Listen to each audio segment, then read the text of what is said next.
વડોદરા શહેરના સયાજીગંજ પોલીસ સ્ટેશનની હદમાં આવતા અલકાપુરી વિસ્તારમાં કાન્હા કેપિટલ નજીક કોનિપ્લેક્સ થિયેટર આગળ એક 2.5 વર્ષનો બાળક હ્યુન્ડાઈ વરના ગાડીમાં ચાવી સાથે લોક થઈ ગયો હતો।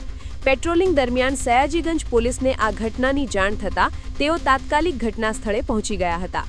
બાળકની સુરક્ષા માટે પોલીસે તુરંત જ ફાયર વિભાગની મદદ લીધી હતી।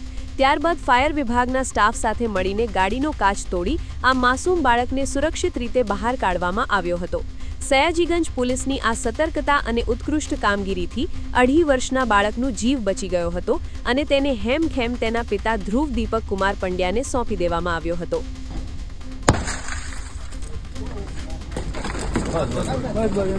છોકરાને લઈ લો પેલા